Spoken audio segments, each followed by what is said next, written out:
So for folks watching this, the new album's called Inviolate.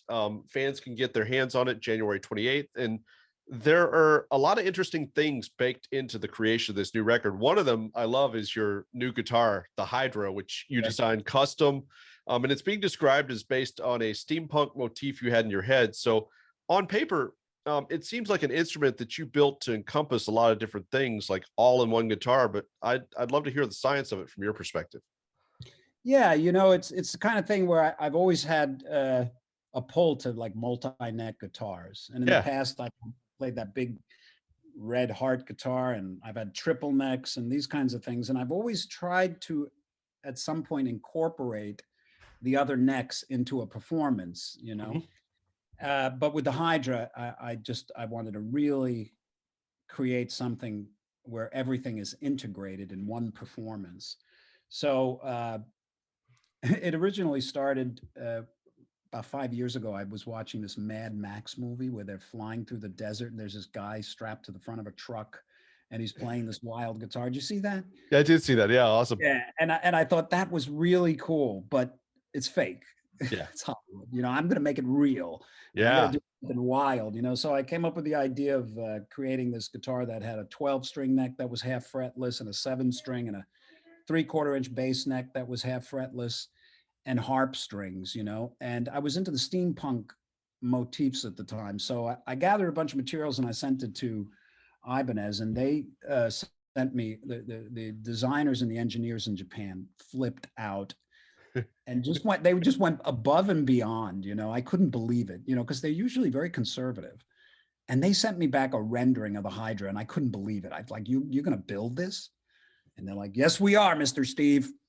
So they started to build it. It took like 3.5 years, and they actually even made a prototype. And in the process, well, finally I got the guitar, and I couldn't believe it. When I opened the case, it was like, what? It was awesome, and it was intimidating because I knew I had to write this piece of music with it. And I put it up on the stand, and it sat in the studio for about a year, and I'd pass it every now and then, and it would just look at me and go, when are you going to start? When are you going to write? So one day I carved out 6 weeks, and I sat behind this beast, and the first thing that came to my mind was, what are you thinking? What were you thinking? How are you going to do this? The independence required. You don't have that, and it's so heavy. What? Fear, and that lasted 10 seconds. And then the other little voice came in and said, shut up and just do it. You got this. Just do it. I said, yes, sir. And I just started to like navigate the instrument and create the sections. And I had some, goals. One of them was the main goal was to create a piece of music that didn't sound like a gimmick, Yeah. that stand alone as an enjoyable piece of music. And also have a great melody. So first and foremost, I knew I wanted a good melody, or the best that I could do, So that was the first thing that was built, really. And then I sat there and just kind of worked it out. Things that seem impossible don't seem so impossible once you start. And it was just very enjoyable. And when you listen to the song, Teeth of the Hydra, all the bass, the electric guitar, the 12-string, the harp, it's all one performance. I recorded it in sections, but it's very linear. Like when you record a song, usually you get the bass thumping and then you put the guitar on top and then you layer things that way. Well, I couldn't think that way because I only had 2 arms to create a sustainable bass part, secondary 12-string, all the different parts. So it started out as a visual, and then I just worked it into reality. I mean, you mentioned the thing's heavy, and that's kind of one of the things that people know about these like multi-neck guitars is they're very heavy instruments. Even like just a double neck is heavy. But like with the years that have passed, like, are these things any lighter than they used to be? Unfortunately, the older you get, the heavier things get. Yeah, nice. And luckily, I have a brilliant guitar tech, Thomas Nordig, and he devised this strap that puts all the weight of the Hydra on my hips. Nice. So it's really great. But the thing is so heavy, like, and it doesn't move like a guitar. So when you're walking with it, if you take a step to the right, the Hydra thinks, oh, you want to go that way? Okay, well, let me take you all the way to New Jersey, you know? It just keeps taking you. So your equilibrium is whacked out, you know? But that's fine. I feel very confident. I know that I can totally perform it, given the time to, you know, work it out. Yeah, And one of the things, sorry. I want to be able to, you know, I obviously want to be able to stand up and play it. I Sure. haven't gotten quite that far yet, but on a stand, it's much easier, obviously. One of the things that, hearing you talk about the design of that guitar made me think of was how, like, Rick Nielsen, when he had like his kind of like famous guitar that he's now been stuck with for decades, like, I think he came up with the idea that somewhere in the 70s, and it just was kind of like a dream that I think people around him thought was a joke. And then he goes, no, I really want to design this. So that's kind of a little bit similar to this. Like, you have something that almost seems in your mind at some point unattainable, but you got it done. So I kind of wondered, like, when you go back as a guitarist, like, where did you find the interest at the first time? Do you see a guy like Rick Nielsen and go, someday I want to design a crazy guitar like that? Like, where does that kind of take root? I have a quirky imagination, you know, Yeah. and that's where it takes root. And I think that's where it takes root in Rick. You know, we love him. He's got a Yeah. great sense of humor. He's a badass player and a historical songwriter. He can do whatever he wants, and I'm glad he did that. But it definitely came from his. I mean, look at it. Look at the paint job on it. Yeah. Look at Yeah. Yeah. what he's wearing when he's playing it. You know, it's so him. It's beautiful, and the Hydra came about the same way. It wasn't like I saw, there's nothing unique about having a multi-neck guitar. Sure. You know, it's what you do with it and how you present it. Uh, and it takes a village, you know, I mean, guys like me and Rick can come up with the idea, but you have to have a team of people that find it interesting enough for them to build it, you know, because I can't build it. I don't know. I wouldn't even, it would remain a rumor in my own room if I had to build it, a legend in my own mind. But yeah, it's fun too. You know, when you have people like that surrounding you that are interested to build whatever you have in mind, it's really nice. That's cool. That's cool. So Knapsack is another song from this new record that you composed. And at the point you like compose it, you have your right arm in a sling because of shoulder surgery. You're playing it one-handed. It made me think of somebody like Def Leppard's Rick Allen, who had to kind of relearn his way of drumming, just having the one arm. Like, so how much was there an element of having to retrain your brain to tackle the song that becomes Knapsack? None. Hmm. For guitar players that know my style and have like a legato kind of a feel and do a lot of tapping and stuff like that, playing with one hand isn't a great mystery, you know. It's one of those parlor tricks, right? Like, it's I can do this too. Yeah. So I didn't want it to be a parlor trick. So how do you solve that? Write a great melody, you know. And that was the first and foremost. When I put the guitar, I had the sling, and the sling was called a knapsack because the doctor that did the surgery was Dr. Knapp, and he developed this sling specifically for this kind of surgery. So it's called the knapsack. And I named the song after him because I was sitting there with the thing on, and I had one hand, and as soon as I put my hands on the guitar, I went, okay, I know what I'm going to do. And the whole thing was there. It was just, there was no thinking. It was just boom. And what, in that one instant came the idea or the desire to write a song where I play one hand, make a video of it, and make sure it has a great melody. And the other adjective I added to my demand list for the song was it had to be relentless. You know, I wanted it to come off feeling completely relentless, you know, and that's a word that you apply and then you figure out what that means to you. And for me, That's Knapsack, because there's I feel like I was successful in creating a song that can stand alone with a nice melody. And that was the goal, because other than that, it's a gimmick, you know. And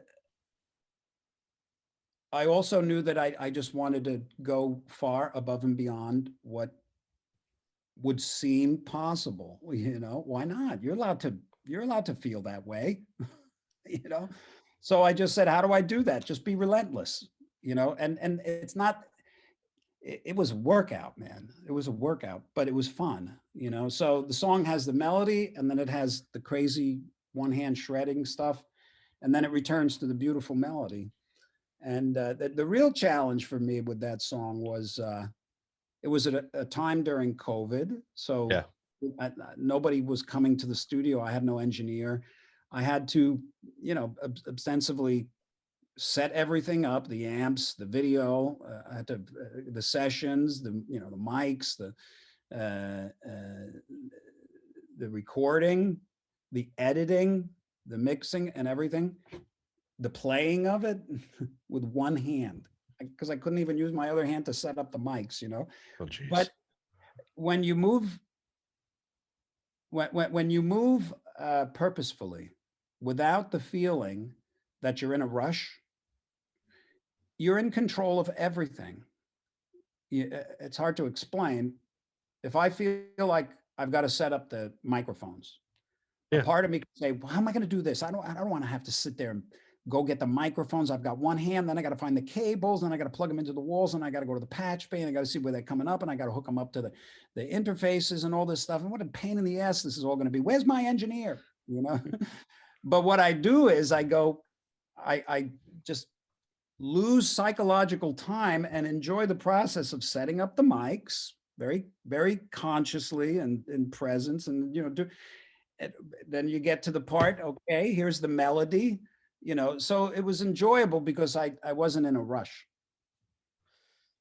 And one of the other cool elements about this Knapsack song is it's one of those songs where you put it out to the world before it's on this album. And Yeah. so where we're at now, it's like within hours, you can see kids learning and feeding your songs back to you, like their interpretation of it, like, which has got to be Yeah.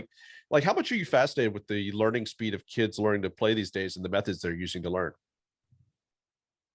I didn't think I was going to see somebody trying to play Knapsack. And exactly as you mentioned, days after I released it, there was this one kid, I think it's an Asian kid, and he had it. He made two videos, the first part and the second part, and I couldn't believe it. This kid was nailing it. It was fascinating. So, and just recently I released the song Little Pretty. Yeah. It's a very dense piece of music, you know, and has some real ethereal qualities. And the solo is very melodic and relatively death defying because of the chord changes that exist underneath it, you know. Nice. Yeah. I've already come across 4 videos of people, kids who have tried to play the song or are playing it or making, you know, tab or commenting, and already I wrote to one of them and I said, how did you do this so quick? So it's nice to see that. It means that there's people out there that find interest in it, and that's great. So related to that, like, you know, what I was interested by, like, you know, the alien guitar secrets and the stuff that you're doing with your Patreon, like the Patreon opens up a whole different creative exchange. And I've been really interested, like the musicians that are doing this, but what I like about you is you seem to be like really engaged with it. So like, I'm curious, like creatively, what you've been getting with kind of that new flow of information exchange between you and the fans. Yeah, I Because you really get to am. kind of like workshop your stuff in this way. Yeah. You know, for my whole life, I've always loved the idea of educating, you know, Sure. teaching. And I always felt that it's by the time I check out, I want to have some kind of a platform that offers everything that I know, all the experience that I believe I've had that could be helpful for people who are interested in having a career in a similar field. I've got a wealth of, I've been an independent artist my whole life. I know this business, you know, and there's so many things that I discovered, and music in general. So I wanted to create a place where I could just dump all this stuff through my life, you know. Yeah. And push finally came to shove during the lockdown. And before I started working on Inviolate, I carved out about 5 months, 4 months, and I created a ton of content. And I didn't know what platform to put it up because I'm not really aware of everything that's available, and everything's constantly changing. Sure. Just so I sent my guys out to my peeps out to find the best platform, and they came back and they said, we think that the Patreon platform is going to be great because it has folders and you can create categories. And if you go to my Patreon, there's all these categories. There's stuff like Lift the Riff, where I just show a particular riff, or like Tall Tales, where I just tell stories. It's hilarious shit too. And so that worked out great. You know, they said you gotta charge something, you know, and I'm like, that was the tough part, you know. So I said, well, what's the least, you know, like $5 a month or something. So I said, okay. But really, the value, if you're interested in like recording guitar, there's a whole section on, a whole episode I did on delay, on miking. You know, I've got a great wealth of information when it comes to engineering. I engineered all my records. And so that's the Patreon is really nice. And also I can go live and talk to those folks, you know, and they get a little something special. So something else that I had down here was from the record, with Apollo in Color, you are pulling out instruments from your musical grab bag, I guess, of all shapes and sizes. Seems like you did a good amount of that, playing things you'd never put on a record before. So, and not just that song, but elsewhere on the album. What was kind of driving that thought process? Like, how much, if at all, did the time that you had during the pandemic kind of influence some of those instrumental choices? Because, I mean, I know it seems like you worked on this album as the pandemic's kind of starting to head towards a more hopeful direction, but it does seem like prior to that, you would have had time, a lot of moments to kind of brainstorm and flesh out song ideas, how to structure them, etc. Yeah, I think that many musicians, obviously, everybody, had to readjust, you know, when the pandemic hit, and change their plans. And I always am very careful with how locked in I am to plans. Yep. Because if you know, they change Yeah. and they're out of your control. So instead of fighting fighting, trying to be in control, I've discovered that when you figure things out as you go, the cooperative components show up for you, and they may come in what looks like a challenge. You know, so for instance, when the lockdown came, I had to abandon a huge record I was working on, which was the third installment of Real Illusions trilogy, because it's all vocals, and there was no way I could get people. So I started to just upload stuff, and some of it was like Candle Power and Knapsack and Yep. Sandman, Cloud Mist, and then the Under It All episodes, and then the Alien guitar sequence. This was my way of giving out to the fans who were also locked down, you know. I did one thing where I did a performance of The Moon and I, which is a song from my catalog, on solo acoustic guitar and vocal, which Nice. That's not rare for me. That's non-existent. Yeah. You'll never see that. And I mean, by myself, but I did it. And because I like doing that, I do it in the privacy of my own home, you know.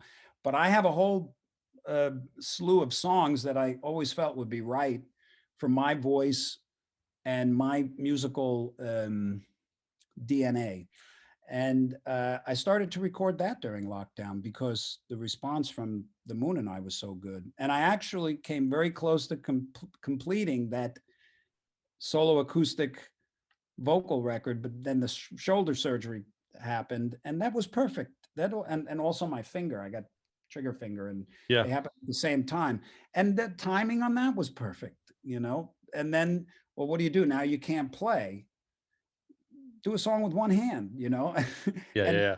you know, you make lemonade out of lemons, you know? You just keep looking for how a situation can serve you, and you'll find it.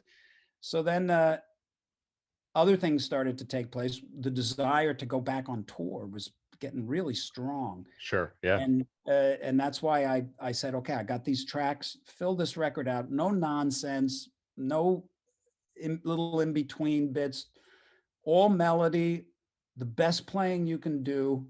Get out there, kick ass, and just do it. And that's where I'm at right now. I don't know where it's going to head, but that's where I'm at.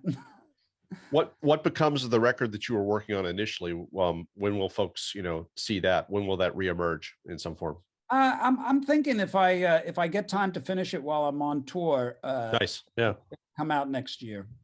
Cool. But I'm not gonna tour on a record like that. No, but you could. Like, can you ever see a situation where you would like do the kind of intimate, like Iridium jazz club type of things that like Les Paul would do, like go and play like an intimate show like that, just you and a guitar? You mean singing and playing acoustic guitar? Sure. Like, Yeah. well, I fantasize about it. Yeah. But I haven't been able to align myself with it yet because of certain fears that I Sure. have, Yeah. such as I've toured for 41 years. I know what it's like for singers, you know, and I know why a lot of singers are kind of neurotic because one little, you know, you don't get enough sleep and it affects the whole show. You know, you get a little cold and it affects the whole show, you know, and I don't know how to sing properly. So I blow out my voice real quick. And I just don't want to I haven't been able to align with the idea that there's too many things that could be compromised to not be the best that I could be every show.